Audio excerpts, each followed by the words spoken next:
Hello and welcome to another episode of Sacktown Talks. Today we have a great show for you today. We have Darrell Revier joining us from the California Association of Code Enforcement Officers.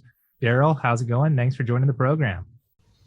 Going great. Thanks, Jared, for having me. It's a beautiful day here in California, so glad to be here. Thanks for the opportunity. Where are we talking to you from today? I'm actually in the city of Livermore, just outside of the San Francisco Bay Area. Nice, very nice. Okay. So Darrell, can you tell us a little bit about yourself and kind of your position with the code enforcement officers?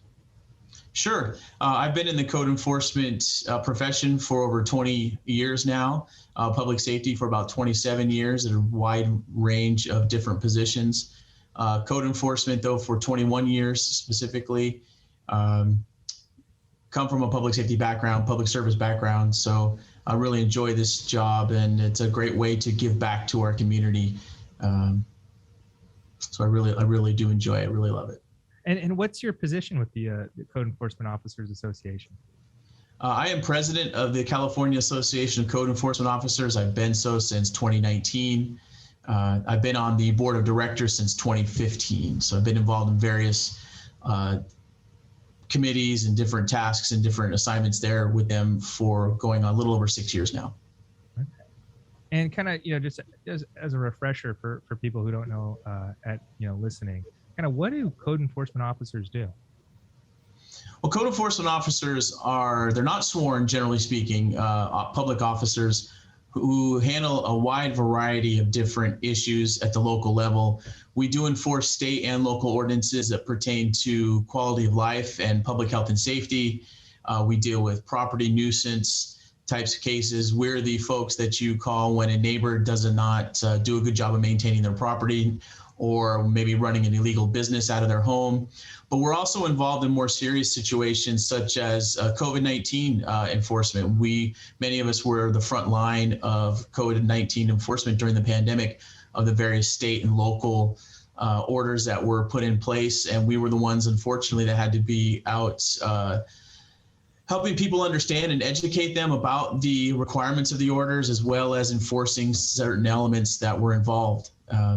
We also have been involved in we're also very heavily involved in substandard housing, or what some people may call slumlord housing conditions, especially in our underserved communities. We are the ones to call when somebody does not have proper living conditions, where we will go out and talk with property owners, talk with tenants, and educate the property owners on proper health and safety standards for habitation of dwellings, and get them to correct those violations and get them back to a minimal code condition. And so I guess when you guys act, are you guys giving like civil penalties, or does it turn criminal sometimes? It's possible. Each individual municipality is different. They have different policies and procedures as to how they address the issues and the complaints. Most agencies will start out with education and some sort of a notice and order to make sure that the property owner or the responsible party understands the problem, and then gives them the direction on how to correct any violations that we find. And of course, there is the potential for administrative fines and penalties for non-compliance, but we always strive first for voluntary compliance and cooperation before having to resort to those tools. And we do have tools that we can resort to beyond that have more severe consequences if we have to get to that point. But I think for the most part, most agencies and most officers put 100% of the effort into getting voluntary compliance without having to resort to those types of administrative remedies. As we've seen in the past year, people are very passionate about, the government telling them what they can or can't do. I imagine the same is true in code enforcement, that, dealing with a situation where neighbors are feuding over a county ordinance or something that's on their property can be quite, dangerous sometimes, because people are very passionate about what's on their property. What kind of risks do code enforcement officers face? Well, the risks that we face are serious in many cases, and unfortunately, they're on the rise. And you were right on the bullseye when you talk about people's. Sometimes there's a disagreement. They may have a fundamental disagreement with what we're trying to tell them. A lot of times, some of the risks that we face actually derive from not understanding the situation or lack of education. So when we meet with a property owner, they may just not understand the situation, and part of our job is to educate. But even with the education approach, where we try to be non-confrontational, that doesn't always get the point across, and we have to elevate our enforcement level. And that's when the risks start to increase even more. When we start talking about potential penalties or fines or other actions against the property owner that's going to negatively impact them, especially when it comes to perhaps hitting their pocketbook or their checkbook, the risks increase. We have many documented incidents of property owners who took retaliatory action against code enforcement officers or who threatened code enforcement officers merely because we pointed out a situation that we were responding to 99% of the time. We've received a complaint, and we are just addressing that complaint once we verify that there's a problem, and we have to find a solution to it. I say, like, threats, physical violence. We've had, unfortunately, code enforcement officers murdered in the line of duty just for doing their jobs. Fortunately, that does not happen often, but we have seen several in the last 5 years, unfortunately. But they range everything from physical threats, verbal threats, harassment through social media, stalking through social media, or even showing up at a code enforcement officer's private home to confront them about why they did what they did, for basically just why they're doing their job. Right. And I guess, to dealing with these safety concerns, kind of what's being done to kind of help, I guess, code enforcement officers protect themselves out there while they're working? Well, we hope that the local jurisdiction, the city or the county or the township that the code enforcement officers work for, hopefully providing some sort of training or sending their folks to training to be able to help them learn how to deal with situations like this. But KCO, the actual organization, we have introduced SB 296 to the state legislature to create a minimum code enforcement officer training standard. And that's the real thrust of why we're here today, is to talk about that bill. We have introduced other safety bills in the past. We also provide a lot of officer safety training through our organization. There are other similar organizations that focus on officer safety training as well, so we're partnering with them to try to give our members and code enforcement officers actually throughout the state, whether they're a member or not, more access to good quality training and different types of training to really fill up that toolbox so they don't have to resort to one method every single time, because the same method does not work in every single situation. Right. And I guess what does SB 296 specifically do? So SB 296 is a simple but yet very critical piece of legislation that we've introduced. It is basically a bill that requires local municipalities that employ code enforcement officers to also put together or create a training program that is specific to the duties of their code enforcement officers and the situations that they face on a regular basis, but that also fit the needs of their individual jurisdiction.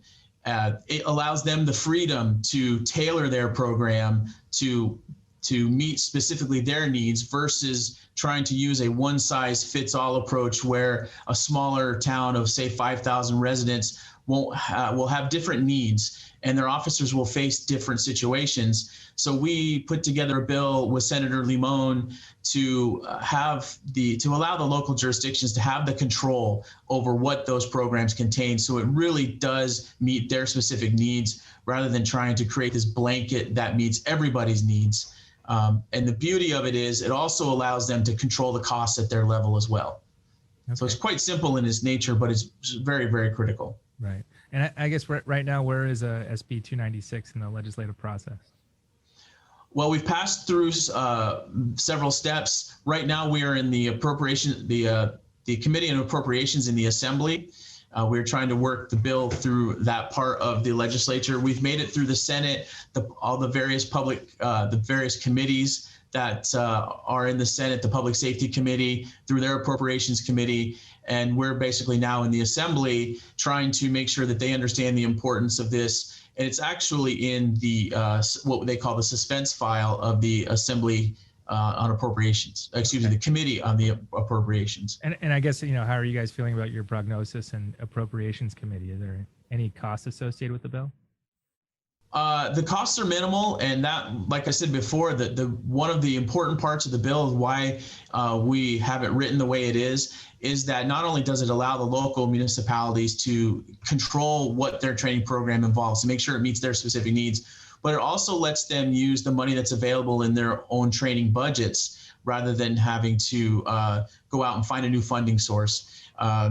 So they can look at what their needs of their community as far as code enforcement is concerned, see what their officers are facing, and then they can use their existing funds to create that program without having to necessarily find a whole new funding source. So it's really up to them is what it comes down to.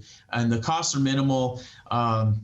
It's going to change depending on the size of your city or your county and their needs, but they are minimal, which is fortunate. In many cases, bills like this can cost a lot of money. We all know how important that is. But one of the beautiful things about this too is we're fortunate to have confirmation from the California League of Cities, who normally opposes any type of mandate. Like this bill is basically what it is, mandating the locals to implement a program like this. They typically oppose these types of pieces of legislation, but we're very fortunate and happy to be able to say that they have already voiced that they are not going to oppose this bill. They've told the Assembly of the Appropriations Committee that they are not going to oppose this bill. So we're very fortunate to have that, as well as many other critical organizations behind us in supporting this bill. Yeah, okay. I guess what kind of organizations are supporting this? Many of the different public safety organizations out there are supporting us. One of the most important, and that we're just thrilled to have supporting us, is I always mess this one up, so I'm actually going to read it to make sure they get their fair due.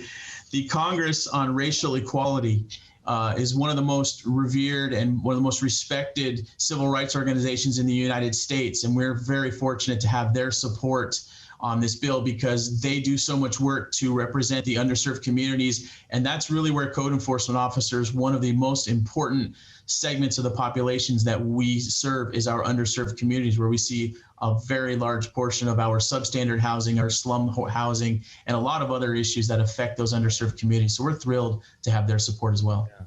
Well, it sounds like SB 296 is well on its way in Appropriations Committee, and it seems like you have some strong support and rationale behind you. And we wish you all the best. And coming up these next few weeks, and hopefully you guys get out of the committee and on the way to the governor's office. Absolutely. And we thank you so much for the opportunity, the platform, to be able to get our message out. It's oftentimes difficult to get a mass message like out to the masses. And I very much appreciate that you've given us not only one, but two opportunities to talk with you and get our message out there. And just, one reminder to all of those members of KCO and all the code enforcement officers across the state who may be watching this, just encourage you all to get involved and contact KCO and find out how you can get involved in making sure that our California lawmakers understand the risks that we face and that they understand the importance and the urgency of this piece of legislation getting passed on to the governor for his signature later in the year. So thank you very much. Everybody be safe. That's my final message there. Watch your backs out there. Well, thank you, Darrell. Thanks for joining us. Great. Thank you so much. Have a great day. Thanks for watching Sacktown Talks. Make sure you click the button below and subscribe and hit that notification bell so you can keep up with all our news and updates. Some are called dreamers.